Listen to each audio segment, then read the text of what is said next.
Blue Otter, from what I've heard from everybody who's been a part of CCG, Blue Otter just consistently disrespects us and our players and thinks they're better than us. I haven't seen any evidence to support such a claim, but I'm all for the smoke, so I can respect it.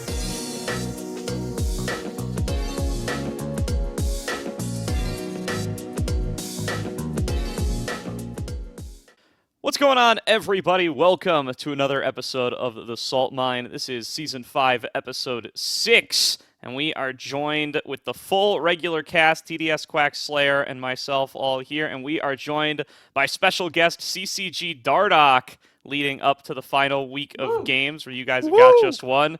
Dardoch, welcome aboard. How are you doing, man? I'm doing great. Thank you guys for having me. Absolutely. It's a joy to have you here.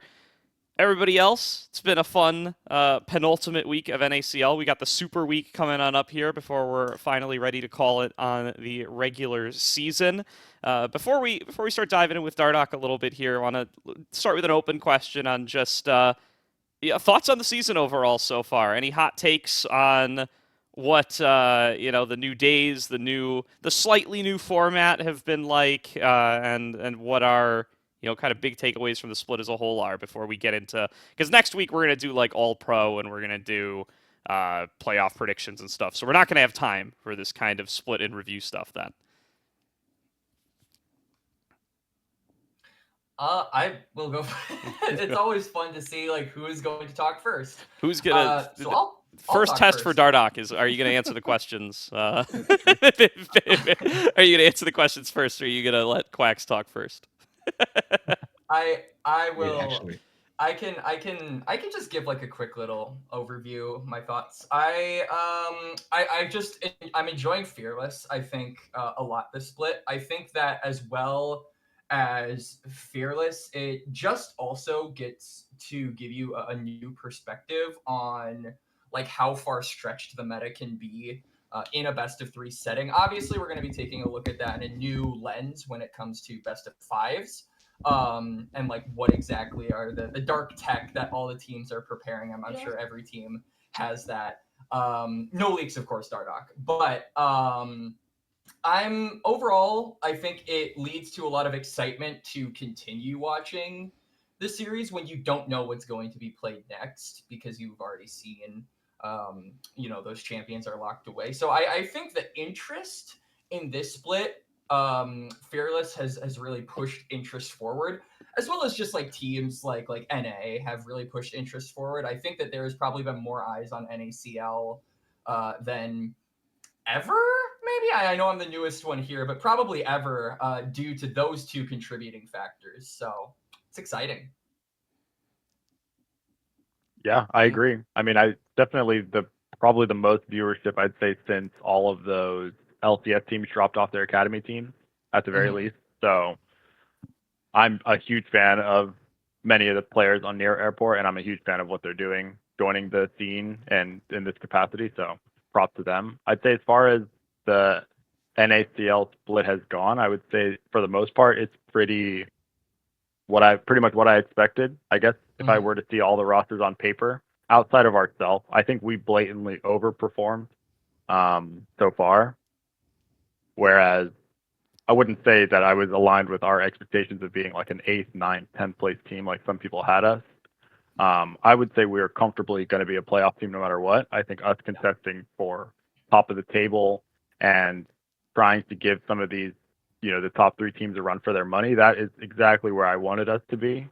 And I don't think we necessarily hit that mark on the head because, like I said, our match versus Luminosity was very one-sided. I don't think we put up much of a fight there, but we're getting there for sure. Yeah. Go ahead, TDS. You got it, Mr. Green Screen. Overall, I think we can see that pretty comfortably in the way that some of the matches are gone. I think probably could have been an even better story for you guys, considering how close you were to beating NA at one point as well. So standing wise, that could have impacted so many things in terms of where some of the things could have gone. But I think overall this leaves a good potential for playoffs as well. And I'm kind of curious as well, coming into not only the fact that the team looked like overperforming, but I'm also thinking that maybe the fact that some of the members on your team are, well, some of the members, like one of the members was kind of unknown, and then the rest were kind of like returning to this sort of level of play after some time off, to put it like that. I'm kind of curious how that experience with the CCG roster has been, because like like apart from Crimson, the other three members are either returning back to NECL or starting for the first time in the NECL. So I'm kind of curious how that experience is going back into that. Well, I did have a good bit of experience playing with and against some of my teammates before the split. So Breezy, for example, obviously I've seen him in solo queue a ton, and over the years in tier 2 and tier 3 I've seen him plenty, both as like me playing support and jungle. I've lane versus him. I've played with him as a jungler on previous roster iterations and stuff in scrims, so I had a pretty good feeling for his skill level. Same with Array. I've been around Array for a while. We were both on UST, friends with people on UST, so he was around at Riot, like watching us play when we had our victory in CLOL a couple years back or whatever. So he knows how I play. I know how he plays. We obviously versed each other in the last OQs when he was on Dragoon's Goons and I was on Lotus. And I just shot him a message before, like during this off season at the beginning. I was just like, hey, I don't know what you're really planning right now, but I think if we end up on the same roster for this OQs, we're pretty much a shoe-in for the NACL. So if you end up needing a roster or want to build one with me, just let me know. And that ended up actually coming full circle. And I think Jackson was the one who like mainly recommended me to CCG to pick up. So shout out to him, the GOAT. Yeah, I was curious on that a little bit. So yeah, joining CCG in the off season, you had a solid 2024 with Lotus. It felt like where things left off, competing in the promotion tournament. Was a big fan of that roster. Was rooting for you guys. Didn't quite work on out, but kind of did in some ways. As a few of you find yourselves in the NACL. Some of you as recently as this last week. So how did joining CCG kind of work on out? How was the off season transpiring? It feels we're at the end of the season now, so it feels crazy to go that far back. But interested in hearing from your perspective a little bit more. Like, what was the pitch for the season coming on in, and how did you find yourself with CCG? Well, like I said, I think Jackson kind of threw my name in the hat there for Mesmerism, and Mez hit me up during the off season, had a call with me on Discord where he essentially said he believes I'm a very high level player and he thinks I could lead this team of rookies to a higher level. So he said he gave me a lot more feedback and advice than that I'm not really going to share right here, but Mez did a lot of very rip the band-aid off-esque coaching with me and kind of forced me to get into a high individual level. And that I think is like the forefront of why I think our team is in such a good spot, is because he set me up individually speaking to like be in a proper position play wise to properly lead my team. So like not only am I leading them in terms of, oh, I have all this experience, I can help you guys make decisions and we can obviously review and talk about the right and wrongs, but I'm actively playing really well and my teammates can follow that and be like, yes, okay, well, he's doing a lot. In solo queue, I'm always grinding. I've been top 10 for the majority of the season. So I'm leading by example in that aspect. And that's what I think Mez really pushed me to do for very early on in the season. Yeah. And so obviously you talked about, the experience and being around some of the more veteran-esque members of your team, Breezy, Array. Dardoch obviously is newer, but is the only returning member from CCG relative to last year. Crimson, I right? wanted to ask about Breezy. Breezy. I wanted to my bad. I wanted to ask a little bit though about Aljun, because there have been a lot of opinions on Aljun. I feel like there really is no in between. You either are an Aljun truther or you are an Aljun denouncer. I personally am a huge Aljun truther, but like, how has it been specifically? You talk about leading. How has it been with him in particular? Like, do you feel like you and Aljun really click as a mid jungle duo, and kind of the intricacies to that, to the extent of which you can share?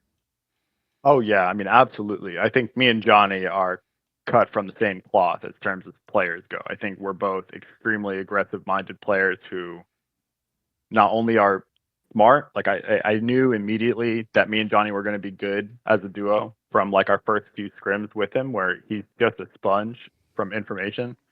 So every single time in review, even in the middle of the game, you can tell when players are thinking. You know what I mean? I've been playing this game for so long with so many different people. I can tell if you're just free balling it in the game and just doing whatever comes to your mind, or if you're actually putting intent behind your decisions.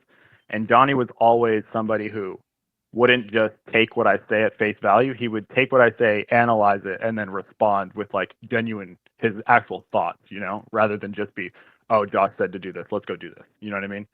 Johnny would actually be like, no, I actually think this is better for me. I have to go do this. And me and Johnny already function at a level where he tells me what to do, I tell him what to do. You know, we're at that high level of execution where it's not just me telling him and forcing him to do whatever he wants. Just in our series against Pulse, for example, there's a timer where enemy mid has no flash. I'm playing Sejuani with ulti. He tells me in the game, I'm just going through my reason. I'm like, hey, let's go on mid in 30 seconds when we have Yon ulti. He just says, no, don't do Raptors. We can kill him without my ulti. Okay, cool, bet. I'm on my way. We go and kill him without my ulti. You know what I mean? So it's little stuff like that. I don't think another rookie would be comfortable doing that stuff or like telling me what to do, for example. So for me, I like to describe it as Johnny, he's got that dog in him. He knows what's good for him. He's ready to do whatever it is that he wants to do, and he's eager to compete against the best players. So me and Johnny are great. That's awesome insight here. And I kind of want to take what you're talking about with Aljun and Johnny and reflect back on something you mentioned earlier. You know, going back to, you talked about your expectations for this team coming into the season and like the ceiling and floor basically of where you've landed at. I assume, you know, how you play with Johnny is part of the answer to this question, but I'm curious what you've seen from your team as a whole, especially with, like we talked about, some, you know, younger guys for the NACL that has really helped get you guys to the spot you're currently at. What improvements do you really feel like you've seen since the start of this roster coming together, since you've gone through a lot of these NACL splits or series? Okay, so I'll just go top to bot for it. So for Crimson, okay, I think he came in at a high level of individual play. So it was never about his laning phase. That was never the worry. Like, he was obviously always competitive comparatively to our other rookie, Johnny, who came in a lot more raw, a lot more like needs work, especially in the laning phase. So Crimson was like, you already have this like split or whatever under your belt from last year on CCG. Let's rock with it. We're gonna like use you as our rock rather than actively work around you. And I think now we're actively giving Crimson a lot of attention now that we're leveling up individually, and as a team as a whole, we can actually give time to all these different pieces on the map. So I think Crimson's great. I think he just needs to, there's just some aspects to his game he needs to iron out in terms of like, sometimes he's a little bit less aware of like who's actually going to kill him. And then Johnny, I think he's also great, just working consistently. I think a lot of these guys needed to own what it is to actually be like diligent about your laning phase. So I think a lot of these kids got away with just being straight up better than their opponent 9 times out of 10 as they were coming up through the ranks. And now when they're versus people who actually have a very structured approach to their laning phase, they get ran for their money sometimes in certain matchups against certain really good players, like we're seeing when we verse the very high-end teams of NACL. They just aren't well equipped or know the details of their matchup to the T like their opponents do. And that's really all the difference that there is, because when they do get in winning positions against these players in scrims, spoilers, they carry the game as well. You know what I mean? So it's just about getting to that consistent level of gameplay from the very jump and getting those tangible leads that we're going to be able to like put forth in every single game, you know, rather than just having those random pop-off performances that they're accustomed to in tier 3, just stomping their opponent based on skill difference. Yeah. And then for bot lane, they, like you guys said, they have experience. They've been here before. So it's always just going to be about showing up and competing. At the end of the day, if people have heard your name before in tier 2 and tier 3, the only way you're going to make them sing a different tune to that name is by performing higher than you did before last time. Straight up. It is what it is. It's not a very forgiving kind of thing we do here, competing at, like, you know, high level League of Legends, especially as you get older.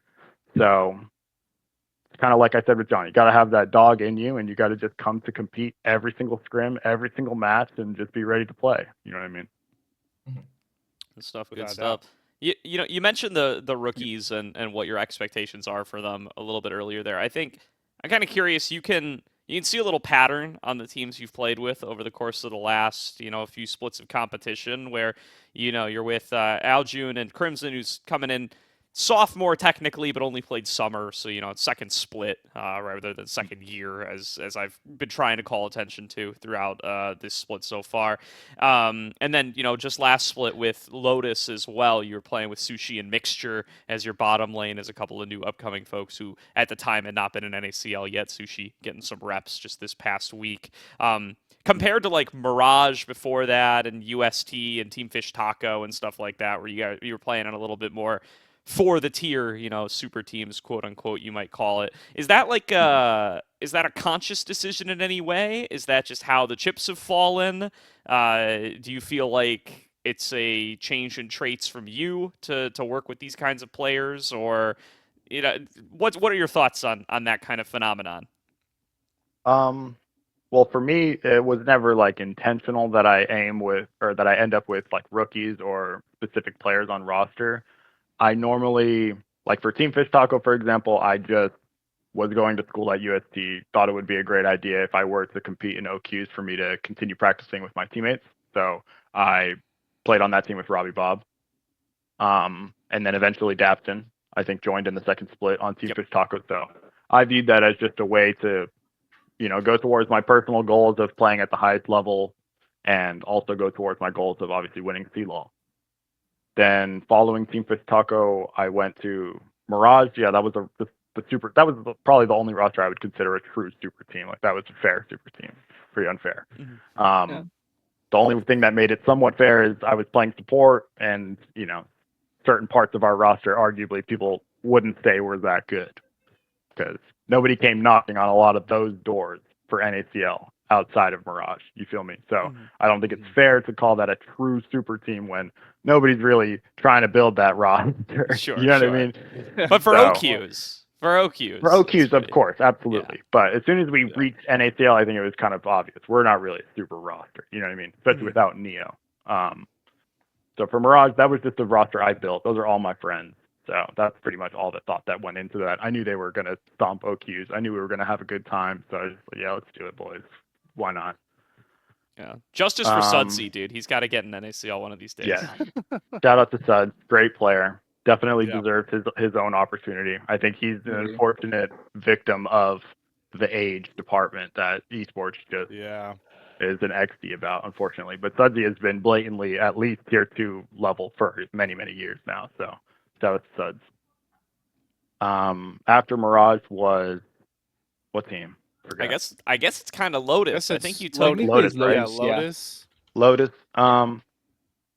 Truthfully, my only determining factor of joining Lotus or even being a part of it was Porsche and Robbie. Just really thought my best angle in that OQs was to team up with them. I wasn't in like superb form before we started playing matches, so I didn't think to build a team or like look for team publicly or anything crazy like that. My account was like maybe 300 games, like GM 500, something like that, like something very, very, very, very, very like nothing to write home about. So I knew I wasn't gonna like OQ LFT on Twitter or something crazy. Just decided to play with people I knew who were good. They ended up having Sushi and Mixer already on the team, and Marquez, the GM of the team at the time, heavily vouched for them. And it was kind of how I described Johnny, where within the first couple games you play with these kids if they're going to be at that level or not. And for Sushi and Mixture, I knew immediately that they were going to be easily competing. So just got to work right away with them. Good stuff. Awesome. That's stuff. really cool. Yep. I was gonna. Go ahead. Quax, you go ahead. Oh, No, you sure? you go. Okay. Okay. Yes. I was gonna ask because you talked about going through your tree. I'm curious how, maybe not refreshing is the right word for you, but now that you're back at NACL, not playing in that support role, like what has that really opened up for you as a player? You feel like, and how much more comfort do you feel being back at tier 2 playing that jungle role compared to, like you mentioned earlier, with Barrage? Well, I won't lie. I was quite bad on support when we actually made it into NACL. So that's fair. Some of those engaged Now, support games were pretty fire, right? You know, I I gotta would- give yourself a little bit of credit. I still think I am probably one of, if not the best rels on the server, but There you that's go. neither Yeah. here. That's neither here nor there. But I think I kind of got exposed to a certain degree once I lost Neo, which is obvious. I would have never chose to support roll swap in the first place if I wasn't doing it alongside Neo anyway. So unfortunate events happen, and he couldn't join us for that NACL split. But truthfully, so I think it's outrageous to claim that we would even be close to relegations if we did have our roster that we played OQs with. But again, Well, you can see it with where Neo is right now, right? Considering Yeah, I mean, that he's been doing pretty good himself. yeah, Neo forgoed the opportunity of playing tier 2 North America to go to Worlds on a Vietnamese team. So like he was Yeah. doing quite good for himself at that time. So it is what it is. I don't hold it against him even a little bit. That's my boy forever. So I have no issues with that. I happily tanked the OQ or the relegation into whatever and took it on the chin. You know, that's just how it goes sometimes, and I accepted that. I tried my absolute best. Tried to swap back to jungle and get Saligo on the team. I remember, like, we really did some demented stuff to try and save that spot. So I don't have any regrets for it. I know I did my best, and that's just sometimes how stuff works out. You know what I mean? Yeah, pave the way. We might get another one of those this split. Another Yeah. little roster rebuild right before relegations, at least if. Oh yeah, I know. Pulse has got some stuff planned. They're probably, cooking. yeah. They're cooking. I don't. yeah, They're burning a little bit, Look, but they're it cooking. was always going to happen. We just needed to wait until if it was going to be week 2 or week 9. So like it Yeah, was only exactly. going to be a matter of time, really, with that. Actually, I'm curious as well with one more thing here with Dardoch, and it's like because obviously you've been a player for such a long time. We actually were mentioning this in one of the earlier episodes that I thought you had a longer career now, closer to tier 2 than tier 1, considering like the amount of time that you've been playing. I thought that was the case. It wasn't. It was actually quite close. But I'm kind of curious, like when you initially went into tier 2 and tier 3, particularly more so tier 3, did you think you were just going to stomp everyone just because of what you were initially or where you initially were, or did you actually think that you were going to be like having to fight it out consistently to be able to prove yourself again? I wouldn't say I would think I was going to stomp everyone. I thought pretty much what happened would happen, which is any team I'm on in OQs will be a gimme for the promotion tournament, and then it'll just be a best of 5. You know, they're great players. As much as people don't like to admit, North America does have talented players. There are a fair bit of players who are actually quite good at this game and have actually quite the brain for the game as well, who are capable of leading teams and stuff like that. Unfortunately, not all of them get opportunities, and that is what it is. But I'm not going to discredit anybody's talent or skill because I've lost many promotion tournaments to from tier 3 to tier 2. But I think I showcased my level this NACL split that I'm far above tier 3 in terms of individual skill, you know. But League of Legends is a team game, and I can't entertain the fact that I'm playing with rookies, and also I'm a human being myself, prone to making mistakes. That sometimes you just lose the best of 5. Sometimes you just lose on the match day. It is what it is. Does it mean that we're not tier 2 level? Absolutely not, in my opinion. Does it mean that we lost and we are not deserving of the spot this split? Yes, absolutely. You feel me? But like, I think people just love to be negative and have these huge like weighing kind of outcomes for it, but it doesn't have to be deeper than it is, in my opinion. We lost on match day. We lost the best of 5. We absolutely could have won if we had a different strategy or if we were slightly more prepared. We didn't. We don't deserve it now, but does that mean we should stop and give up like everybody says when you fail once? You know what I mean? So that's my perspective on it. That's all. Some good insight. I like that. All right, Yep. we're gonna let you off the leash to talk about other teams than just yours in a minute here. I do want to take one more CCG related topic though. Just looking ahead now rather than backwards. You guys play Conviction this week. It's the last match of your regular season, and it's probably the most impactful one here. I mean, the way that the records play out is pretty much winner of this series gets 4th, loser gets 5th. It's the match record, I do not believe matters.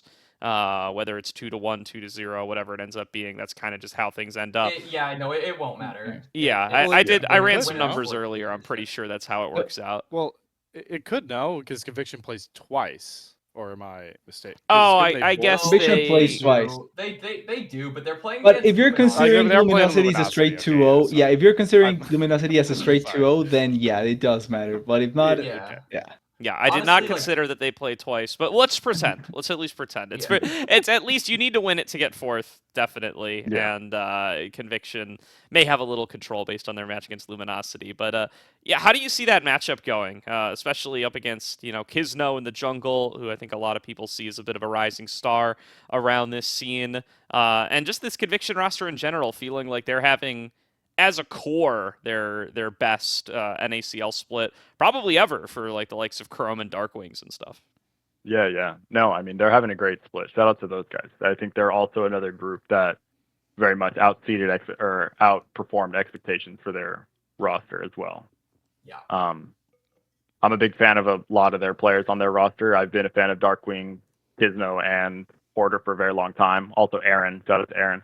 Manui, I honestly didn't respect his roll swap that much, but after playing against him this entire split, I doubt him out as well. He's a great player. There's not like a brotherhood of roll swap supports. No, I mean, I respect anybody who gives it a shot. Don't get me wrong. My initial feeling from seeing him in solo queue and stuff wasn't the highest, but like solo queue is a completely different ball game than competitive, and I think he's done quite well for himself considering it's his first time.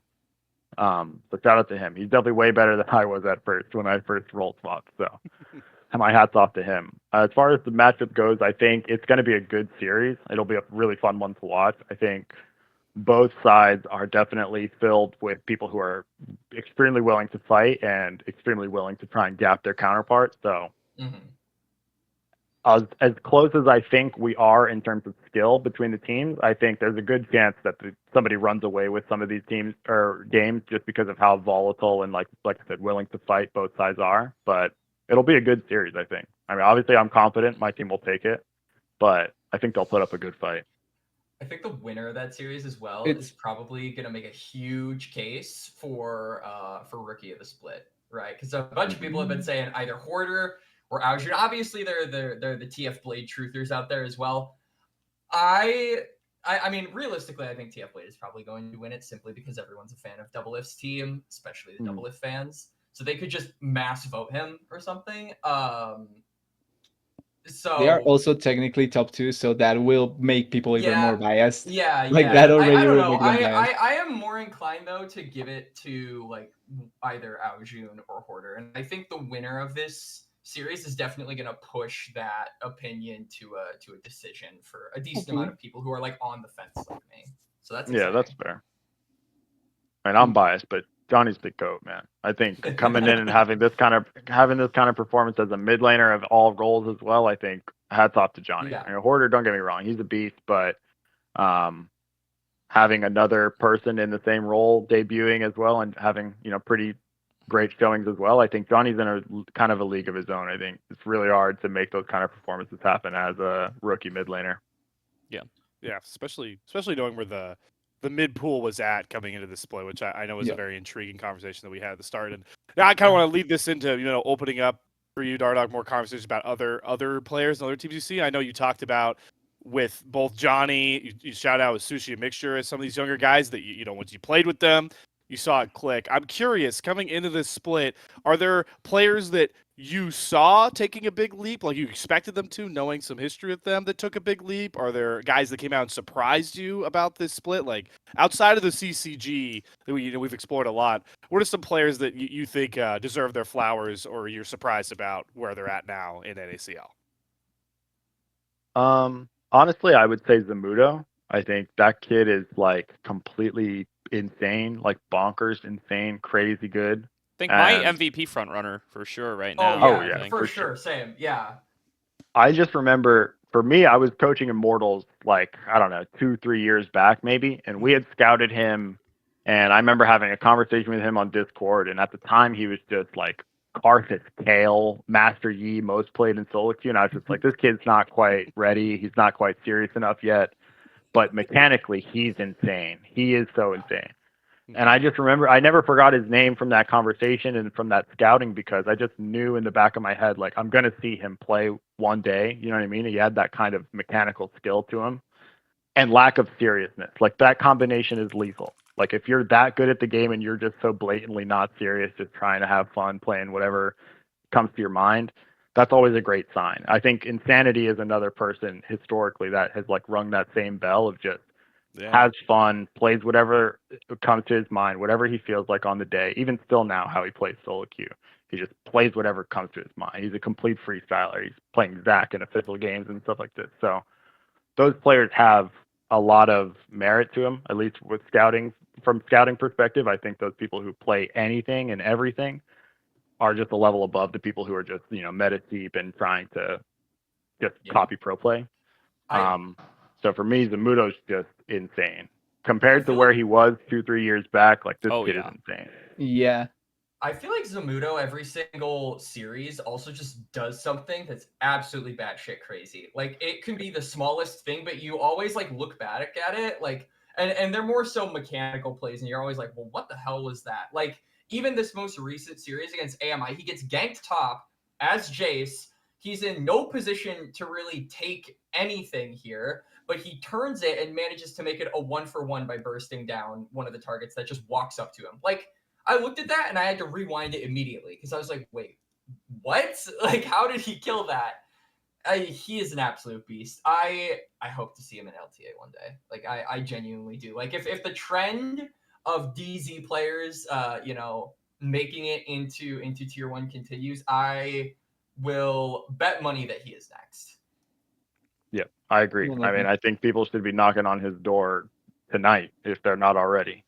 So he's definitely next up.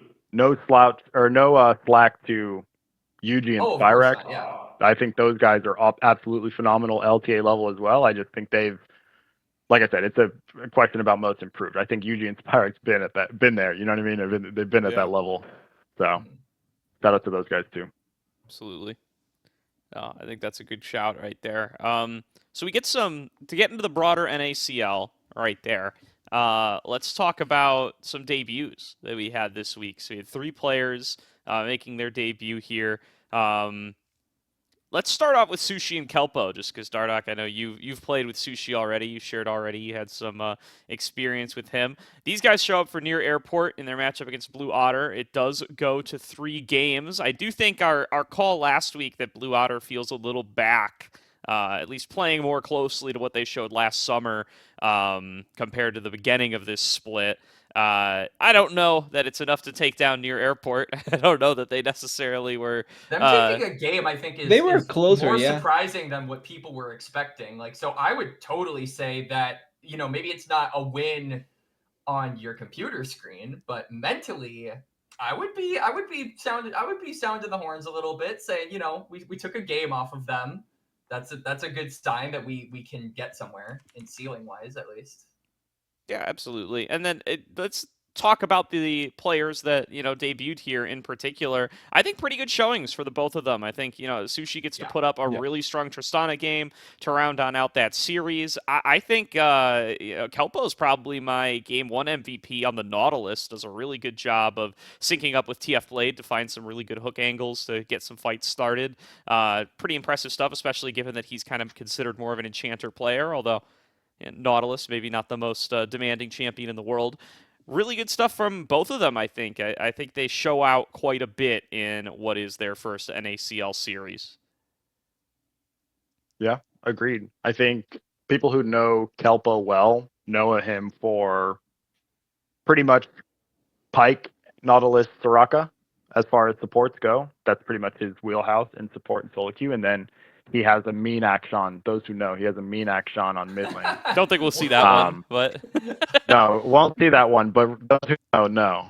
Kelpo has taken many of my LPs with his action. So I think it's kind of the same way I view Mixture, where Mixture was a mid roll swap into support. Kelpo just has good mechanics. You can see it. Like he just has good gameplay, mechanically speaking. I think a lot of that comes from his ability to play other roles too. So shout out to him. I think he had a great debut. I've been personally a fan of him for quite a bit, and always been one of those people I see in solo queue constantly at a very high rank, where I'm just like scratching my head, like when's this kid gonna make his debut or try to play competitive. So very happy to see him make his first step there in NACL. And then Sushi, I got nothing but good things to say about that kid. He's just completely insane. Mechanically speaking, he has all of his POVs are up there in public. Just go open his Twitch. Like, if you don't think he's insane, go He's watch the constantly game. streaming too. He puts in Yeah, the like fucking work. Yeah. That guy's just a beast.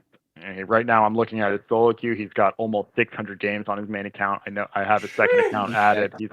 He's on it all the time too. His second account is probably over another 100 games played, and that's not counting scrims that he's probably doing as well. So the work ethic's there, the mechanics are there, the head on his shoulders is there as well. I can vouch for that. I worked with him for a whole split. He's phenomenal as a teammate. We And just now need the the fans people are there. behind him.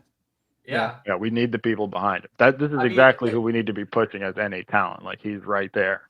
I love that Near Airport as well is being so forthcoming about, putting content out there on YouTube. Like, they've got their scrims, their official matches. They really are just the NA version of Los Tritones, where they're just trying to document everything exactly. and put it on for everyone to see. And I love that, all right? Especially not only in the case of being able to show your stuff like the main roster, but also it's super beneficial to have for the new guys, right? Sushi and Kelpo. Like, I remember I was watching the video of their official matches and their scrims and what they were partaking in. And all of the comments were just talking about, like, we have to protect Sushi at all costs. Like, this kid is awesome. Like, he's like the sweetest guy ever. And, like, I love seeing great that attitude. positivity and the people that are really respecting not just him as a player, but him as a person. I think that's one of the fastest ways and a huge fast track for you to actually just get higher and higher and higher. And so I'm hoping that this opportunity has further implications for the future, because I think he definitely is deserving. I think they're both definitely deserving of it. Yeah, Absolutely. I really like the way that, like, just jumping on the Near Airport, because comparatively, technically speaking, another content creator team was these guys when they were in the NACL, right? But like, I feel like NA feels more closer to the fan sentiment than this guys was at the time. Not because this guys wasn't trying, but because I feel like these guys did like their content and their idea as if they were a team, an esports team. No, but like the idea and the way that they showed it, I think was closer to an actual esports team. And I feel like any similarity to Los Ratones feels more like a friends gathering in a way. Not saying that they are not a team trying to do it, right? But like, it feels closer to a friends gathering that feels you can get included into more easily, and the content around it feels similar to that as well. And that's why I feel like people are getting more in touch if they bring some talent into the team. Like, they get closer to that talent because it feels like they are getting closer to that talent in that sense. And I like that way of any showing it comparatively to other teams, obviously. It feels like older League of Legends teams where everyone, back in, like, just a little bit, in the ye old days. I'm not a huge guy with that term. I'm not a fan of it. But in this case, I think it's appropriate. Let the youngest Saltmine guy start talking about the old days. Yeah. 9-year-old me just watching when everyone's sitting here is it's been through a lot of the days talking about. It's cool to see that they just, like TDS said, function more as like a group of friends. Like, they even had that extremely funny, although a little bit socially awkward, I will say, like, meetup at LA where they just like went to go get food or something like that. They had like everybody except Blade, because Blade like isn't in any of their IRL content. But like, that's stuff that teams used to do. That was like a TSM Legends episode from like season 5. Like, that sort of vibe. Talking about their taco trucks or something. Yeah, for sure. All right, before we move on, I would be remiss if I didn't mention while we're on this series, game number 2 is Quacker Olaf game, baby. I keep saying he's good for like 3 or 4 of these a split. You do. His Olaf, his Shen, like, this guy like more lane bully, but more like lane agency-esque champions, and I think he just feels like a different player. I just refuse to let Quacker's solo carrying an Olaf game go without being mentioned, just because it's his unique trait. They lose the series, but I need to bring it up, man. I need to represent my Illini boys when they make. They were in a great spot in game 3 too. So. Yeah, they have nobody to blame but themselves on that game 3. Yeah, I feel like they could have taken it, but they could have done it. I got too cocky around the goat, man. Yeah. If you had him, that tier 2 play on that Tristana was insane, man. Like, that was so clean. Yeah. So she really just solo saved the game right there. Not even gonna lie. Yeah, it could have been doomed. It puts Blue Otter in a very interesting spot for for next week because Mhm. them and Winthrop are going to play they both play double on Super Week, but Winthrop have to match up against Near Airport and Dark Zero. So you kind of put them Oh, in like wow. an 0-2 Yeah. spot. Blue Otter have to play Yeah. Dark Zero as well, but then they get a series against AMI. So AMI. this So like is 1-1 predicted. Yeah. It's gonna be close. This is put up or Which- shut up time for Blue Otter. They Well- just need to put up against AMI. You know, I think It it's depends on the game score, right? Because if Yeah, they're both Winthrop tied in game gets score, double too, 2-0'd, if Winthrop gets double 2-0'd and Blue Water gets one game out of Dark Zero, like not even the series, one game out of Dark Zero, that pretty much qualifies them. no. They need to win a considering- series because Thinking, Winthrop has no, I 3 mean series thinking wins. thinking them beating AMI. I need yeah, I to was agree gonna with that, but say, yeah. are Like you considering confident in AMI if they 2-0, or beat they- yeah. AMI 2-0, then just one game over Near Airport, over Dark Zero puts them above Yeah, man, Winthrop just in one that game scenario, over so- Dark Zero. That's I think Music, that's the come on, banger, man. though. Shimmer, come on, man. Shimmer Wait, is hold the on. new guy on the block. True. Use that to your True. advantage. You got this music. Hold on. Here's the thing, though. Quax, as a founding member of the Church of the Cult of Low Jazz, you're just gonna take that the flack cult that of he Low thinks Jazz. that- It's lost. Wait, it's thinks turned the into a blue- cult now. he's gonna let TDS just say AMI is gonna You be 2-0. know, honestly, There's no faith. honestly, popes around the world are mourning the death of the actual pope. So Shibby has been in confinement at Marvel Rivals HQ for some weeks. We're a little bit behind on the application, so shit is drying up at the well. Well, that's close a now. great bridge onto Shiver though, because Shiver's our other player who debuts this week. First NACL games for him, and looking solid on this series. The Xinjiao game's good, the Nefiri game's good, and Dark Zero pick up right where they left off. They do get a little shakier in the late game. It feels like they get a little messy in some of the fights they're taking with a massive lead while trying to close out. Maybe it's unfair to attribute some of that to the loss of Yuji. Maybe it's not. But curious on thoughts here. Shimmer looks good individually, though. I definitely doesn't look like Dark Zero is going to lose too much of their stride. Yeah, I think people rated Shimmer a bit too low, personally, for where I think he would land individually speaking. I think also people tend to overestimate how much a changing player on a very strong team actually impacts their performance. Because, like, this is a well-oiled machine. This is not a team that Yuji carries by himself. It's a team that Yuji optionally carries and has a very high impact on. I'm not going to deny Yuji is a great player. But there are a lot of great players on Texas Steel. So I think it's easy to slot into that kind of format as a jungler, but I do think Shimmer is performing very well, individually speaking. So I'm kind of curious with that actually. So you're not because I've seen people that think that not necessarily like changing the player, but changing the specific role. So you don't think that if you change the jungler, that can change a lot of the dynamics or not? Like particularly jungle because of what it does. Just depends on what player on what team, for example. Like I think right now, if you take Umpty, for example, and slot in Yuji there, I think that's probably not going to change much of how the team looks. Okay. I think they might actually upgrade there, if anything. But for example, I think That's a if very you specific prediction, Dardoch. But I think if you maybe take River and put in a different player, that 100 Thieves roster probably doesn't function the same. But it just depends, right? Like, of course, every player or every team rather is going to build around their shot caller and give him a certain level of responsibility, right? So if you're going to take that main shot caller out of the mix for any team, I think that is going to, make them fumble a bit and change a bit. But the main shot caller isn't always the jungler, so that's all I would say. Okay.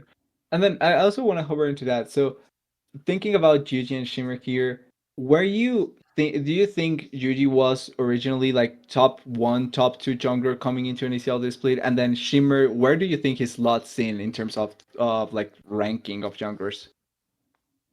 I think Shimmer is top 5, probably top 5, and he is needing to prove himself further than that just because he doesn't have enough games to really go ahead and be like, yeah, he's the GOAT, you know what I mean?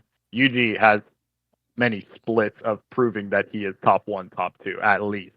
So that one was a gimme. I mean, Yuji, I thought, was probably the best player. Like, when I entered this league mentally, I knew that that's who I'm going to have to come for if I'm going to try and be the best player in the league. You know what I mean? As well as Spica. Obviously, I think those two are probably the best players in my role, at least in NACL. So those were the two names that I always had in the back of my mind when I thought of trying to push for the best in the league. So they're great. And I think that it's going to be a cool test for him against Blue Water, because I think that Music is, like, obviously Music is a really good jungler. I think that Shimmer's ability to play against him is going to be a good benchmark. Obviously, I'm not discrediting, the series that they had last week, but I always kind of put a bit of an asterisk on the performances of junglers when Nefiri is the champ locked in, because every team plays around Nefiri like it's life or death, because the champion needs kills in order to function. It needs gold in order to snowball. And so obviously, every successful game of Nefiri, every win that Nefiri is on the winning team with, you'll see like crazy KDAs, crazy performances, because the entire team is banding around this one pick. So I'm kind of hoping that we aren't going to see that be as frequent in the picks next week. Hopefully it's just continuing to be banned. But I do think it'll be a cool test it for Shimmer personally, going up against a player like Music, who is, like you said, Dardoch, teams build around their shot callers, and I think Music definitely is Blue's shot caller. Yeah, absolutely. I'm just glad to see Shimmer get some reps on here. I think this will be good for, obviously he'll play for Maryville for a while, especially if Yuji's moving to LTA. So he's pretty settled anyway. Glad that he got that opportunity. I do feel like this, in the like tier 3 OQ community space, I feel like Shimmer. A lot of people had their Shimmer stocks drop a lot from that Euphoria team. You guys remember that? That went to 2-3 and OQs that like was seeded like top 4. I feel like everybody on that team really felt like they had their stocks take a dive there. So I'm really glad to see Shimmer kind of recover off of that. It can't be everyone's fault, or it can be, but it doesn't have to be. Well, I also think Shimmer's stock also kind of fell a bit from even a more recent OQ with their. Was this a Lotus? No. Which roster did he play on in this OQ before Maryville? Oh, it was the Alorum. It was the Alorum Gravity Shimmer, team. Yeah. Gravity? Yeah. Yeah, it was the Alorum Robbie Bob Gravity team.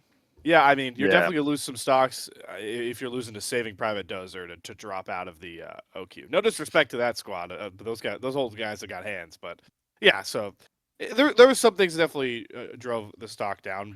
So let's parlay that into a relegations discussion. So Polestar, they don't show on the wiki as having locked it in, I guess, because they could go 2-7 and slingshot above Supernova AMI in Miracle Universe. They're not out of relegation. They are definitely out of promo tournament contention. Yeah, no, promo is you out. Mean they're out of because, playoffs? like, They're not out of promo. Yeah, they're out of playoffs. But they're not locked into promo tournament. They're locked into promo tournament. Let's just put that aside for a second. They're going to promo tournament. Wait, actually, no, Supernova can also actually save themselves. Yo, don't tell that to Sharpie. If Supernova beat Pulse, they log Pulse down there and they give themselves a shot to yes. I don't even think there's a lot of value in entertaining. What does the Pulse Miracle Run look like? Instead, so technically speaking, there's a chance that the 4 teams do have opportunity for playoffs still. Yes. Technically speaking, apart from Polestar, all 5 do. All 5 do. Well, yeah, technically even Polestar does. Yeah, this is a rabbit hole that I don't think we should. We're not going down. We're not. It's not worth it. What is worth it is Supernova, Apex, Blue Otter, all at 2 wins or fewer, all with, or actually 2 of them with 2 series to play. AMI with only 1 series to play. Who is getting 9th and joining Polestar in the relegation party? I mean, I'm not a believer of the church, so I think it's going to be AMI. I don't actually think it's gonna be AMI because okay.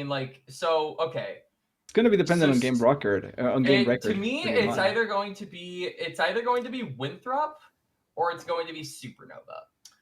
And I say Winthrop. How is it going to be Winthrop? Wait, no, Winthrop's going to be. I think Winthrop are definitely going to get, at the very least, knocked out of playoffs. And I agree on that. It's like You like, believe Blue they're Otter playing gets near last airport in DZ. Like this is Yeah. just not. It's probably not happening. I will say, I would say that at Supernova, I probably put them in there because AMI need to play against Blue, and I think that is actually a winnable matchup for them. Like obviously And they Blue have to Otter win last week- 100%. Yeah, like obviously Blue Otter took a game off of near airport last week, but I feel like Blue is a very hot and cold team. Like they can be a middle of the pack team one day, and then other days they are constantly back and forth. I in feel my like opinion. I feel like the villain Yeah. here, Quax, but I gotta challenge you here. Yeah, no, Gordo, you're not alone. I know, ahead. yeah. As I say, Okay, how fine, go ahead. are you predicting Winthrop to miss playoffs, but you're also predicting Apex to beat Blue Otter? How does that happen? No, he backed off the win. He meant to say Winthrop missing playoffs. He thinks That's what I'm saying. Yeah, wait, like I see. so. Oh yeah, that's But like true. for Yeah, no, Winthrop to miss mathematically, it doesn't playoffs, really make I think sense. Blue Otter have to They have to upset win. have to take Yes. that spot. Unless They have to unless take you think AMI serious. Supernova wins both series, unless it's Supernova that, wins but I don't both think it's series. that. So I'll No. go quickly here. I'll go quickly here and say that I am adverse to Quax's logic. I think Blue Otter, a team that scales really well as the split goes on and always like to be the playoff darlings. I think there's no way they lose to AMI. I think they win against AMI. AMI unfortunately ends up 9th, and I think Blue Otter is the last playoff team in. That's where I think this. I could this, see this that. spot I don't goes know. figure. I just like this is kind of a bit of a because like I think that Supernova have been playing really subparly throughout the whole split, and like I think AMI have shown. I'm gonna put like an asterisk on this, but promise.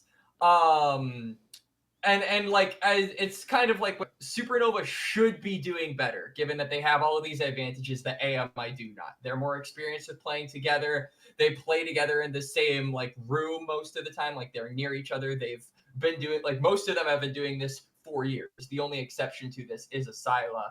And AMI literally got like pulled out of fucking dirt and mud from open qualifiers and look more convincing. To be fair, AMI's So- kind of the same Literally. story, right? Other than 5-mini, this AMI roster has been together for a lot of splits.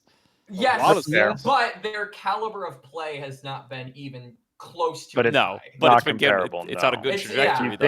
If you think about these players on an individual level, It's like crazy. and what what Yeah, careers like, they've had as are we- well. Like no shade to any players in particular. You are all very good. But like you cannot compare like Stray and his Straight a performance. decoy, yeah. Yeah, Like- you can't compare Stray to Decoy. It's just or Just like the Keel. experience. Yeah, like or Keel especially. Like Keel to me, I was really like thinking that like Keel would put this team as like potentially a 4th or 5th place, but like it just doesn't It's like odd to something me. just isn't clicking. Very disappointing split out of Um, Kiel for me as well. And I so agree. it's like one of those things where like my fucking heart says I really don't want AMI in that relegation tournament because I'm a low jazz truther, and I think these guys performed way above what people were expecting of them. And Supernova, it's the inverse. And to me, That's fair. that just makes me so goddamn sad.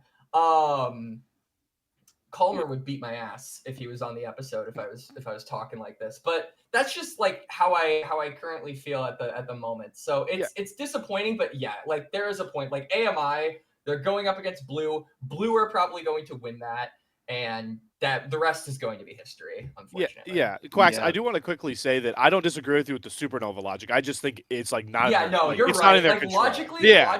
logically, AMI are probably going to be that Well, ninth place team. here's what is in their But control. damn, that doesn't make it feel any worse. It doesn't.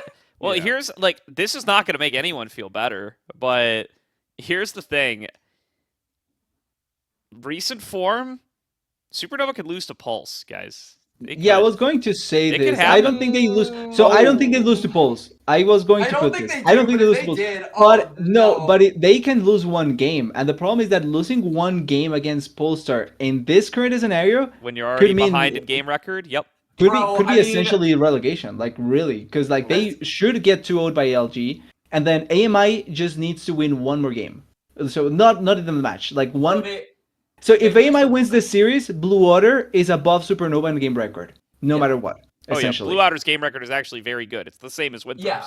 Yeah. No, it is, So yes. like AMI winning essentially means Supernova may get relegated, just Yeah. flat out. And I then mean, Okay. Apex Mission Impossible just needs to win one game, and their game record could Apex get Legends. them above. I'm sorry, I was thinking No, of something else in the no. process, but yeah. Like Supernova could really face relegation if they mess up just once against sorry, I'm lacking on their names. Polestar. Well, Yes. Polestar. that. Yeah. Okay, so I mean, really, I want to hear the guy that scrimmed, played all these teams. Dardoch, how do you think all the way from the last playoff spot to the two teams going into promo tournament? Yeah, go 6 to 9. How do you feel about it? Yeah. Yeah, 6 to 9th. Like, how do you see those spots filling out? Who does Supernova play? What are their Supernova Supernova matches? plays Pulse and Luminosity. and Pulse and Luminosity, yeah. Luminosity. Pulse and Luminosity. Okay, so they're getting 2-0'd by Luminosity. And I think they should be able to 2-0, but knowing them, it might be 2-1. I mean, So, bro, I think- if they lose to Pulse, like the dean of academics is going to be at their fucking doorstep. Nah, if we lose the Pulse, we got to call it. We got to call it. That's crazy. The dean is going to be, their school is going to be like, yo, man, what the fuck was that? Now we're running out of Okay. excuses if we're losing the Pulse. Like, I mean, I think Supernova should view it as like, yeah, we absolutely. If all that's between them and not getting relegated is 2-0ing Polestar, that's got to be in our wheelhouse, surely. Yeah. With Right. this 5, like Yeah. that's got to be in the wheelhouse. So I would imagine they're going to slot 8th. I think AMI, as much as I hate that they will be in the relegation tournament, I think they'll be there and they'll easily defend themselves against. Unless they're versus Cool. the most stacked roster in the OQs, I I agree. think they'll most likely defend themselves. I'm Um, interested to see that, actually. That'll be I The think thing they that might I- can do it 100%. The thing that I like and respect the most about Polestar and AMI, both of their rosters, is that you can see them fighting every single game.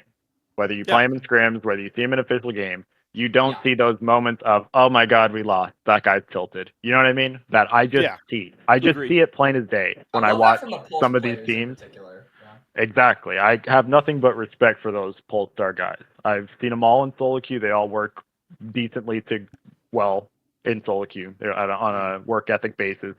And like I said, when I verse them in scrims, when I play them in official match, I know they're actually just trying 100% of the time to win the game. Maybe they're making some mistakes. Maybe they're playing bad. Are they tilting and are they making tilt decisions that just hinder their team's chance of winning purely because they feel bad in the moment? No, I don't think so. And that's why I respect them, because at the end of the day, that's like I just don't like the lack of respect for especially scrims. I think people in official matches, of course, like nobody's tilting, and it's easy to play at your best when the stakes are that high. But so many people normalize not trying in scrims, and it is just so fun. It's so weird. So weird. It's great to see that the Polestar players are trying and not tilting, as so many around their organization not playing are tilting off the face. Obviously, Good to see the players aren't. Yeah. Obviously, I mean, you know, this is out there, but like the promotion relegation tournament, this is going to be probably the most interesting one in a while, at least Yeah. in my opinion, because I'm a little bit in disagreement with you, Dardoch, that like AMI should be able to easily defend their position. Like I think that this OQ, which is gonna have a little bit less coverage than usual potentially. Boo. We're probably going to be seeing some stacked top teams. So that could definitely throw it for a loop. And then like Polestar, who even fucking knows what's going to happen with that team? Like Yeah. nobody. I mean, I do. don't Roster even think lock they is know. passed. They're gonna run this five man. Yeah, They might not Oh, yeah, that's realize it, right. but they're gonna run Yeah, these that's it. 5 players, I believe. Yeah. Yeah. They watch this and Yeah. they realize that is actually. Imagine they. Nah, find they've out read from like you Nova's saying that. tweets. There's no way. It's Yeah, got to it's have Probably. happened by now. Dude, Well, Nova's at the very least, they Nova's a should do that. menace. Yeah. Nova's a menace, bro. But just to quickly refocus this, because I do want to get all of Dardoch's. So we've got 8th Supernova, and you've got AMI 9th. So AMI and Blue. Yeah, so AMI plays Blue Otter, and if Blue Otter win that, Okay, well here, let me go a little bit further out. So Winthrop for the 6th place spot, right? They have to play near airport in Dark Zero. Are Okay, you they're not expecting? getting that. They're not Okay, getting they're not getting that. So that means if Blue Otter wins against AMI like you're predicting, you are expecting Blue Otter to sneak in at that last playoff spot in 6th. Unfortunately, yes. Unfortunately, Unfortunately. I guess you Unfortunately, did. You threw some props to Winthrop earlier. Well, I have CCG has beef with Blue Otter, so Oh, let's that's put true. that out That's there. true. I just think the Blue Otter, from what I've heard from everybody who's been a part of CCG, Blue Otter just consistently disrespects us and our players and thinks they're better than us. I haven't seen any evidence to support such a claim, but I'm all You for kind the of see smoke, it though. so I can respect it. Like All a for the rivalry smoke, I from can the respect shadows it. almost. We didn't know about this Actually, shit. can believe that Let's go. 100%. I I don't- don't know. I don't know where the rivalry comes from, because since I joined the team, I don't think we've lost a single scrim block official game or anything versus them. So I don't know where this like whole tip on their shoulder comes from. Blue jungler music is typing to me in all chat during official games when we misplay and stuff like this, and we 2-0 them and shut them up and yada yada yada. So I don't know where the ego comes from. Okay. I pray they get the last spot actually, and we meet them in playoffs somehow. I Okay. agree. Love I it. hope they I do like too. it. Okay. I like it. Yeah, all right. So But I have severe doubts that they're gonna make it that far. We'll see. all right, Yeah. we'll see. But so now the Dardoch bottom of the NACL bracket by the end of the Super Week is Blue Otter 6th, Winthrop 7th, Supernova 8th, and then AMI 9, Pulse 10. All right, cool. I can see that as well. So- I am also fingers crossed for Blue Otter to sneak in at 6th, just because rivalries aside. Although this is I'm sure that this is like an amalgamation of like Thin Uncle Phil and Bully Twitter, and the Blue Otter Yeah, main I Twitter, to think be it's honest probably as around well. that. They're always talking some shit, so I definitely can see where that Yeah. comes from. But yeah, I don't know. I think the team's on the upswing, and I have liked what this team is able to put together for playoff runs in the past. So it'd be a shame to not have them there, especially because I do not have any reason to believe Winthrop would do something similar. So fingers crossed for a Blue Otter 6th place playoff entry. Agreed. Cool. I mean, as So much as I don't like them, I still think they're the most deserving team. Gotcha. There we go. I'm also Skill just wise, based on skill wise, my right. power rankings. I want Winthrop to fail, so like yes, 100%. TDS always Still goes down. sticking to I the think week they're- 8, Power still rankings. sticking to those priors, baby. Yeah, Let's yeah. go. All right. No, yeah, no. So now that we've covered, like all of it, mostly all of NACL by this point. I do have one question, just for anyone that can answer it. Are we playing new season patch on Super Week, or we're not? Are we moving? I believe we are. to the Yeah, think we're we scrimming are. on it, so I think. yeah. And Are we streaming on it? Okay, I so would be surprised if not. I So will my- say. No, go ahead. Keep going. Sorry. I was just gonna ask Dardoch, like, just to like general game, like where you're at. I'm curious how you feel about this new patch, because I feel like your role specifically has a lot of people talk about how much it's opened up your early game now. Yo, It's not as, Jungle is like, back, by the way. In my yeah. opinion. So Quax thinks it's back. Like, how are you feeling from a competitive standpoint about grub timers changing? How does the jungle look to you so far through the limited scrim blocks that you've been able to play through it on? Well, we scrimmed near airport today on the patch on Mhm. on live stream and everything. We played 4 games with them, and I think for the most part the game feels pretty much similar. I mean, in competitive play to a certain degree, you're all playing towards the same goals, so every play you're making is sort of predictable.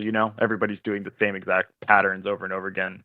So I think when you change spawn timers around, so like grubs now spawn at 8 minutes instead of 6 and no longer respawn, I think it just adds more options for you. Like if you're an experienced player and your team's on the same page, you're going to be able to communicate those windows of time and find more opportunities. So I think in that aspect, it's more like changed just timers. So it's just like learning new windows of time, essentially. When is Right. the correct swap, because previously teams were swapping at like 4:15 to get the top Yeah. at 5 minutes, to get the lane prio for the grubs at 6.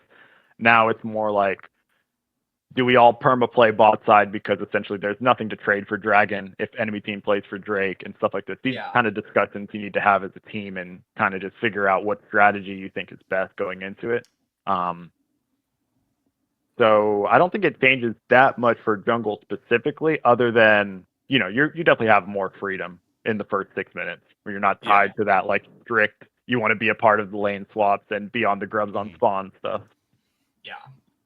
I will also say, I think that this could potentially throw like a curveball to some teams. Like in particular,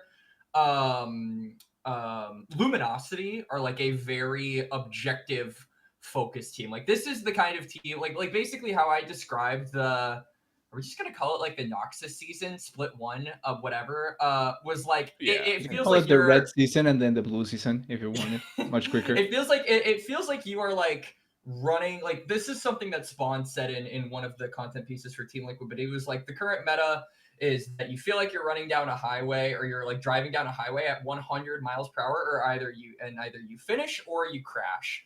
And I feel like Luminosity have always been able to be a team that's able to take that 100 miles per hour analogy and just accelerate with it. Like they're very good at getting an objective and then creating a domino effect where the next objective falls for them, and then they keep going. Like in particular, this recent series against you guys, CCG, once they got the Baron, it just like the game was super close, and then they get Baron, and like it feels like the atmosphere just instantly turned a switch there. So like I think this meta in particular, where you have a bit of a slower game, might put them at a bit of a learning curve at first. Maybe they have to have that adaptation. It might not hit when playoffs are near, because that's still a few weeks away. But it will be interesting to see them, I think, not be able to rely on the style that has been so helpful for them throughout the first split, which is just constantly going for those neutrals and extending that lead through them.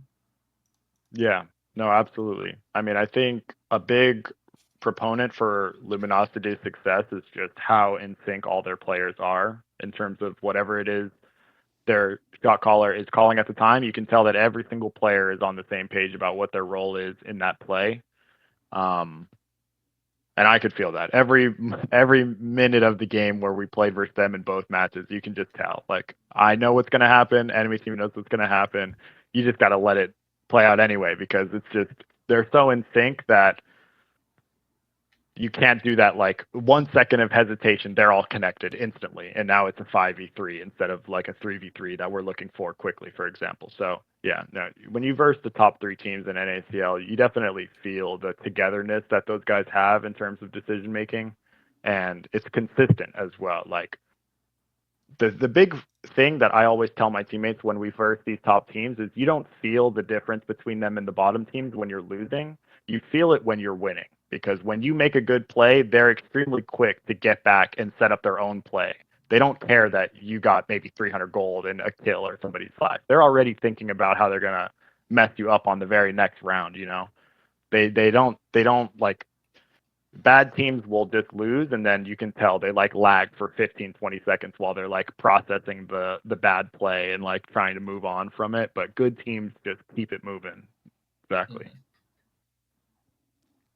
Awesome. Well, the last thing that, in kind of vein with the new patch that I have to ask you, Dardoch, is can we confirm here on the Salt Mine now that we will see another one of your goated, currently undefeated NACL Mundo Jungle games in the future? He's Is drawing that still bans locked on it into now. the pool? Yeah, I know, dude. GSOP. Unfortunately, I had to use it real early on in the season just to secure some wins, because we were a bit shaky when we first started. So now everybody is drafting completely mindful around Mundo. Yeah. And that's the point where it got to an OQs on Lotus, where people were just entering every single draft trying to break Mundo as much as possible. That being said, I'm sure I'll play it in playoffs at some point and get a free win. Maybe Like, I don't think I'll. Wait, are Zyra Brand getting buffed? I think that at least Brand got buffed. Yeah, again, Brand right? got buffed. Yeah. I mean, there's way more matchups than just Zyra Yeah. and Brand. That's just I've like got the many default in my mind. Yeah, I've got many angles for it, but yeah, I'm sure my Mundo will make an appearance. I'm surprised Let's with go. one dog jungler available, you haven't gone for the other one. Yeah.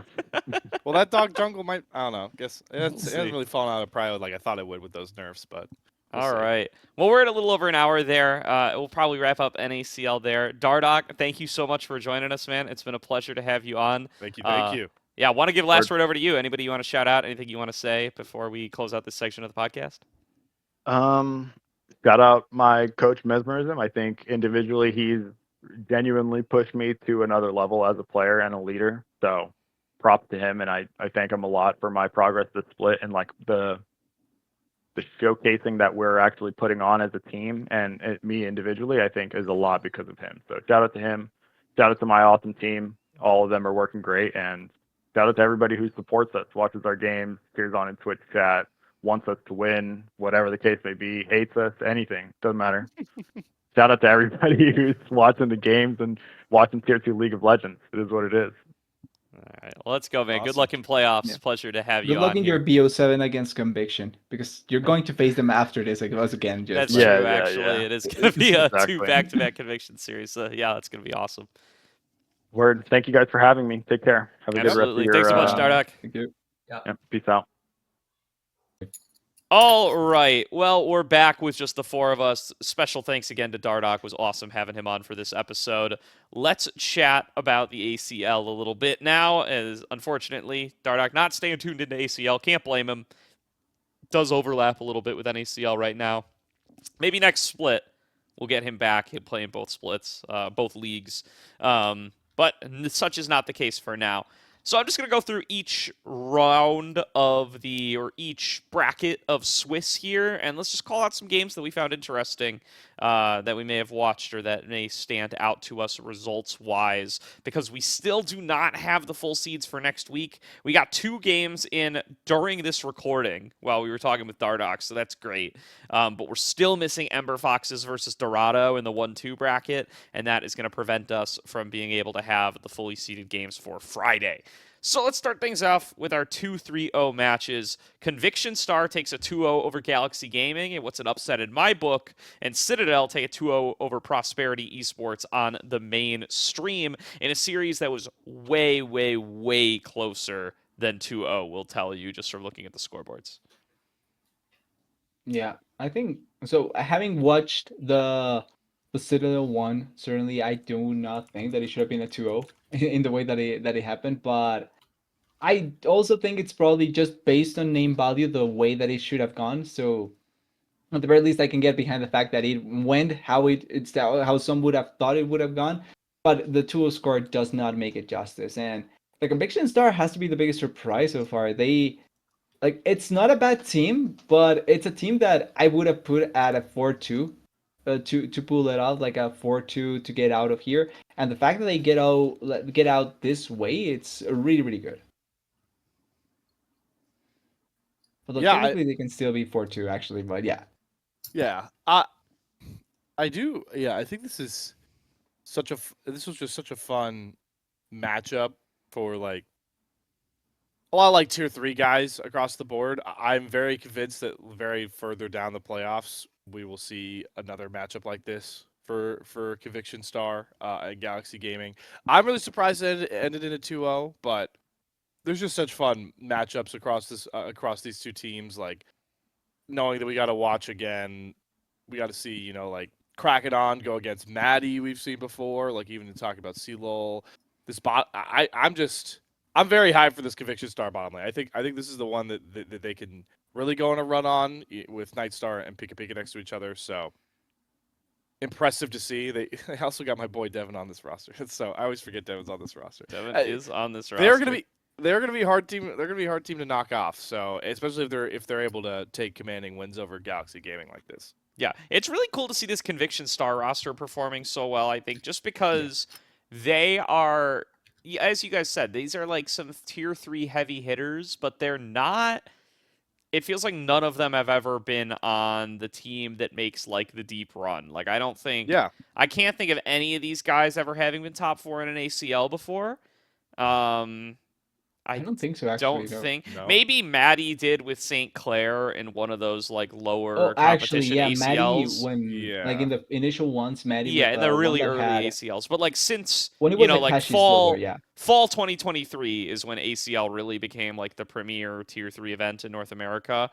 And like since then, like these guys, they've been around, they've been competitive, but they have not been the ones in like that really, really deep run. Maddie, especially, a guy that has always impressed me, but has never gotten to lately like get there.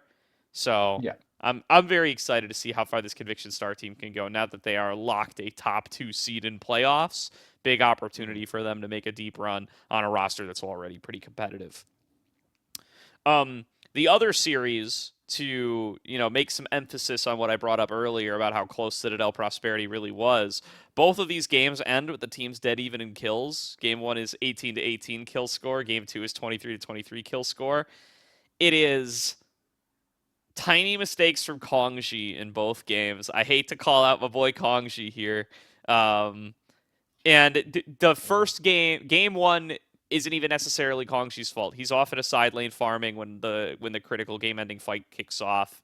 That doesn't mean it's his fault, right? Maybe teams shouldn't have gone in, stuff like that. But Kongji's the player to look at as the one who, his absence really means that fight is not close for Prosperity. And then in game 2, he has, if you haven't seen the clip, go check the clip. He has a misclick onto a blast cone that results in him sprinting it. So that one does go on Kongji's shoulders. But this Prosperity roster, Kongji included, impressed me a lot this series. I thought they were able to perform very well in lane up against, the bot lane did fine in lane against Instinct Diamond, which is just that's just crazy. They did. Bradley was not in during this series, so they had a little bit of a break in mid lane where Frozen Titan was able to do pretty well into Foles.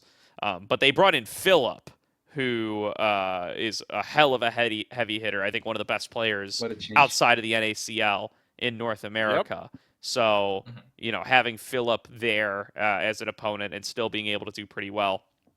I mean, I am really hyped. I'm more hyped now on this team than I was before. The Prosperity team, solidified. Gets a little run by Philip, I'm not going to lie. But, happens. It's freaking Philip, man. Yeah. I don't, that's the thing. It's Philip and Instinct doing well is, such a foregone conclusion that you don't even, think about it. And the fact that Prosperity are, able to team fight well, that Icelandic, especially on the dog, is able to do so well. Icelandic played an amazing Icelandic series. played fantastically. Yeah. I mean, kind of ship is kind of sailed here, but Icelandic maybe would have made Supernova better. I mean, based on how Keel's been playing. He's having such a run here. That's all I got to say. I mean, I'm really hyped on Prosperity after watching them get 2-0'd on Friday, which is not a sentence I expected to say. That's not, you don't normally come away with those. But yeah, it definitely feels like the top playoff lock matchups, these 3-0 matchups did not disappoint. And I don't know if you could say that about the rest of the field for some of these matchups. Yeah, well, welcome to ACL playoffs. Our first two teams, Conviction Star and Citadel, they will play for seeding this week. Let's get into the 2-1 teams. So the winners here are moving on to 3-1 in a very favorable position to make playoffs. 4 of them will make it next week. It is Dia Esports taking a 2-1 over Tempest, Apex Predators taking a 2-0 over Supernova, Dark Matter, Pookie Bear taking a 2-0 over Calamity. Weber State taking a 2-0 over Legacy. UCI taking a 2-0 over Bikini Bottom Warriors. That just happened tonight. And Flippers taking a 2-0 over CBA5 Wagyu. That happened 10 minutes ago. Of course. Big time reschedules. So, probably biggest surprise is to be Weber Legacy, no? 2-0 against Legacy. Yeah. Probably consistent. I agree. Weber is it's just what Weber do you get on the day? I think at this point, because Weber, Weber gets 2-0'd by Uncles. Wait, when did the 2-0 was. Oh, they FF'd. They FF'd. So that was an FF, and then they got their revenge. Yeah, that was because of Stilo scheduling. Yeah, probably. Also, so actually, maybe not. I mean, but still, Weber throughout their team history has been a bit hot and cold. But go ahead, Slayer. Here's what makes this a bigger one, unless I'm misunderstood here. If the switch just came in, but Fontagon is back to starting AD. That came in Legacy, after the series, I believe. Okay, so wow, okay, all right, but Legacy, holy schmoly, Fontagon mixture bottom lane. I mean, is that not? Is that not arguably a first team All Pro bottom lane from Seattle outside of Maryville? Yeah, they Or ran. outside America. So they ran a America. Josu Fatikan against Legacy, Okay, for the alright, record. so- So they didn't even have Okay. Makel. They didn't have Makel. And Oh, now and they ran have Dragoon. ISO, so they didn't have Dragoon Oh either. my god, they didn't have Oof. Dragoon. Okay, all right. So Yeah, that's, that takes a little bit of So- Okay, now I get the So- Weaver 2-0. Yeah, I get it I now. get a little bit more. But Legacy, I mean, Legacy now. Dragoon, Let's go, Cross, Joe. TJ, Faticon mixture. Best team? I don't know. We're gonna have to see. They're gonna make a run through the through I mean, this bracket Faticon, in now. my opinion, is like, I honestly thought he was like the most star player on ISU. Like, I always thought that Faticon It's him or was music. that guy. Yeah, Yeah, him or it's music for mostly- sure. Yeah, it's for sure. Hammer music. Like, dude, he is just such a good player. It's awesome to see that he is back on 80 carry. And it just gives them more firepower as well. I Yeah. also think that Mixture is just a Mixture- great support. So I think Mixture might be. I think Mixture is. You know, you want to use the same line of logic for CLO teams. I think Mixture might be the best player on St. Clair, and the only one that I think I would hear an argument for besides that is my guy Flocon. So, or wait, am I getting Yeah. Mixture switched with? You're getting my getting Mixture switched mixed up with Miracle. Miracle. Yeah, Whoopsies. Mixture was the Mixture's- it's not in C-Law to my knowledge, in but is C-Law, the but- I could totally see Mixture being like a Cryogen 2.0, like taking that route. Yeah. Potentially. he's Sorry, substantially older than Cryogen, but yeah, I get what you mean though. He's like He's like the next tier 3 support guy up. I feel like. I I- agree I that am he's agreeing with- it's I either agree. him or like I think All Calamity has shown flashes. Yeah. All Calamity's a little bit raw. Little bit raw, but that can be a benefit though, That's not a right? word, Like that's the That thing. can Is be. like you can kind of like you can leapfrog by showing out in like your first 6 months is my I can't only really logic. I can't really argue that point either because like we talked about with NACL, we just saw 3 people that were very much definitively raw, at least when you compare them to everybody else in tier 2. Exactly. That's like show what up, Phi so. Mini and Aojun did, kind of, right? Is like, you know, Yeah. you might have been. I think there's an argument for like, you know, guys with veterancy like a Robbie Bob or a Sudzi over Aojun, but the reason you go with Aojun when you have your pick of the litter as CCG is because he's so newer and has done so well at that time. Obviously, Phi Mini qualifies, so you know you can't really make that argument with him, but He's one step ahead. one step ahead. So I don't know. That makes that Legacy's match mean a little bit more. But yeah, I completely agree. I think like Legacy might be out of nowhere like a real contender team in the 2-2 bracket. So that'll be interesting to watch continue to play out. No big surprises for me otherwise. Flippers put a stop to what has been a pretty strong run from CBA5 Wagyu so far. I cannot get a read on CBA5 Wagyu. I feel Possible. like they put up such different results week to week. It's weird. I don't know. Anybody see any of this Flippers series? Come away with any opinions? I'm looking at scoreboards right now. I mean, all I think is that this team is hilarious. Like, I think CBA5 Wagyu are just like the chaotic evil of ACL at the Okay. current moment. These guys are very different, but it's cool to see that. I always feel like when you talk about like the top teams, you've got like these well-established orgs. Obviously, CB is a well-established org, but like. You gotta have at least one team that has like an insane meme name at the top. True. You know? Wow, dude, True. fucking Obi Bro putting on a clinic in this series, by the way. This guy goes 17-1-12 over these 2 games. Normal. Yeesh. Pretty good showing. Oof. Against Joy Boy and Toe Sucker Tom. Uh, Yeah. So, but- Not so Flippers, TST. I think Flippers may be just a good team. The only thing is that I think they came out of the group with they were in the group with Legacy, so that's why they are not like higher. I think they could potentially be a little bit higher faced than just what the team can accomplish, but they went against Legacy, so it makes sense why they are here right now. yeah. I think that's fair. Any other big standouts here? I think the rest of the results are pretty expected.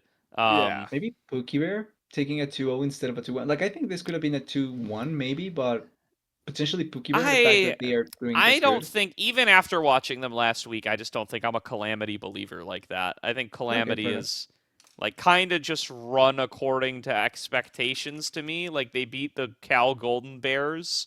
The loss to Tempest, I think, is almost a surprise. Like Tempest did so well because they come out of that Tempest Gaming JLH group. Tempest Gaming JLH, of course, now being in the potential elimination bracket next week after dropping 2-0 to Desperado Esports Damocles. So, I mean, we might be talking about Tempest Gaming being out of the league next week. So, like, Calamity comes out of that group and the clusterfuck created there between them and Tempest overperforming expectations. So, I don't know. And I think Pookie Bear's underrated as well. Pookie Bear, kind of a legit team. Fair enough there. I agree. Yeah, Shan Baowei, I think especially a player that people aren't is a little off the radar, but I think a very good jungler. I'm pretty high on him, so I'm excited. I hope I hope to watch a Pookie Bear game soon. That's on my short list. We'll probably get a chance with the eliminations. Yeah, we'll see. Sooner. I mean, they could have a cool 3-1 match this week, depending on how seeding goes. I haven't done the math on it. That could be good. All right, let's check out 1 and 2 bracket. So as I called out, Desperado Esports Damocles with a 2-0 over Tempest Gaming JLH. Next Level Esports take a 2-1 over Cal Golden Bears. Mint Gaming take a 2-1 over Zero Animosity. Uncles take a 2-0 over Deathmark Esport. Foxtrot takes a 2-1 over Novasphere Gaming Myth, and we do not have a result yet for Dorado versus Ember Foxes.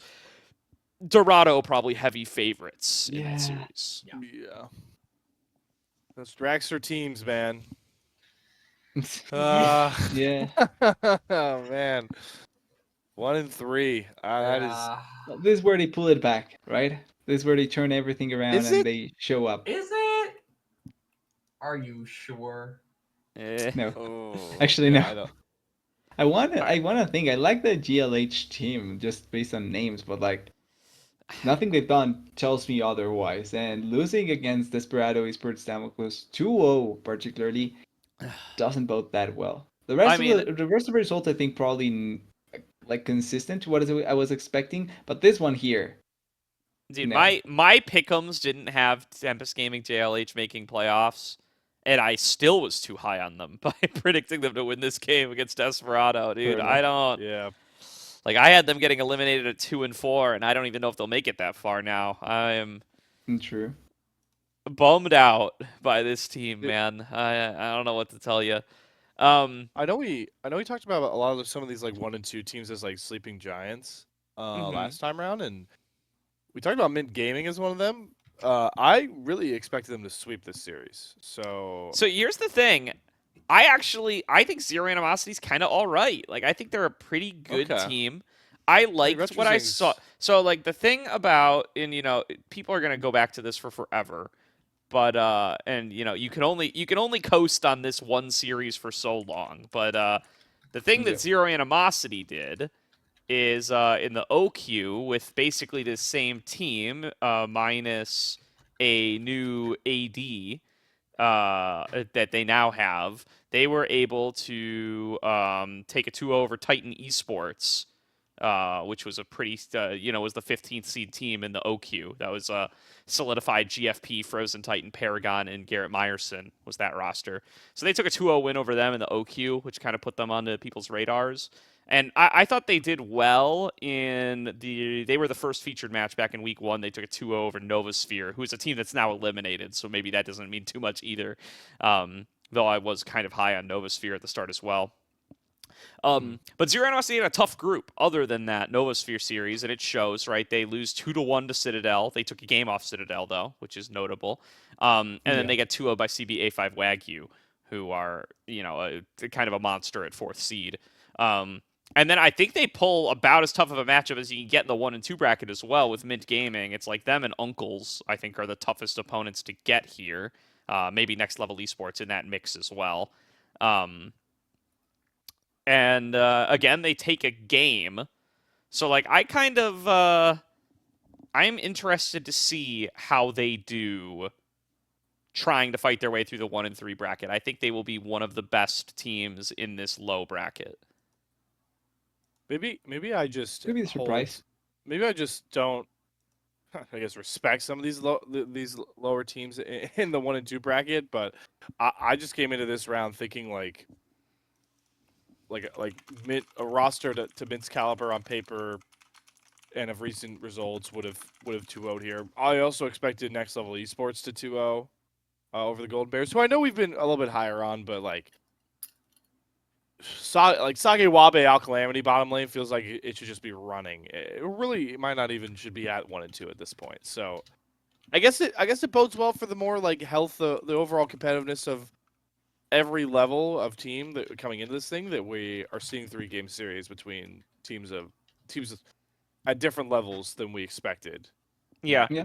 I want to root for Next Level Esports because I like the way that they are structuring themselves as a new org, right? I think this is the right way to kind of grow, right? You start with a little team of largely unknown players and you do a little better than expectations, and you maintain, it's still Piglet as the team owner who's helping to build up and stuff, and they you have some players picked up by better orgs, and then they just added Dredo/Dragowski to the roster last week. I don't know how much he's going to be playing compared to Kitsuo. And then picking up Sage Wabe and Al Calamity as well as some bigger names. I hope to see this team continue to organically improve over time rather than just balling out and buying a roster of really good names and ending up like that Euphoria roster that we talked about a little bit earlier. That's true. That's true. So pulling for Next Level, good win for them here for sure to move up to 2 and 2. You definitely don't want to be in 1 and 3. But I do think of the teams that are 1 and 3, Zero Animosity, a very dangerous opponent who should be favored against whoever they pull. Yeah. And then finally, 0-3, we say goodbye to our first 2 teams here. Chain Vests with a 2-0 over Gravity. High Alert with a 2-1 over Novasphere, making Gravity and Novasphere our first 2 teams eliminated from the 2025 Spring ACL. I'm kind of shocked to see Novasphere dip out this early, man. I had them over High Alert for sure. Yeah. My boy CK Reborn, man. I've been so impressed with that player before. Yeah. And Animosity. I like both those guys. Yeah. CK I definitely was a big fan of. Yeah. Yeah, it was simply another time, I guess. Yeah, they just can't. They just don't quite put it together. I suppose it just never really clicks. They have some 3-game series. They win some games, but not enough at the end of the day. And Novasphere Gaming will be one of the first 2 to eliminate. And that's about all there is to it. I think they got some tough draws, right? They face Mint Gaming in their 0-2 bracket, which is certainly pretty tough. They are in that group with Zero Animosity, Citadel, and CBA5 Wagyu that I think we will probably look back on as one of the harder groups if Zero Animosity continue to perform like I expect them to, and CBA5 Wagyu continue to perform like I expect them to. But, it is what it is, and 4 losses and you're out. Yep. Yeah. I would say Yeah. probably the 4, these 4 teams were probably expected to be around here. So, there's not that big of a surprise for where they went. But, I wasn't expecting Novasphere to go out this early. I was expecting them at least to go out next time. Yeah. Next round, sorry. Agree as well. Chain Vests with a good 2-0 over Gravity. Maybe a team to take another look at, given how Sure. well they were able to do. But I think that's about what we've got for our 20 minutes of Aegis here. Looking forward to the next week of games as things really start to heat up. We really start to qualify a bunch of teams to playoffs and eliminate a bunch more teams as well. So you're going to want to tune in on Friday, both on Aegis and the Salt Mine. We're going to get some great games featured up there. Shout out again to Dardoch for hopping onto this episode. It's been a party. We'll be back next week with playoff previews and all-star teams. So it is going to be a huge one. Definitely don't want to miss that either. But that'll do it for this week. We will see you guys next time.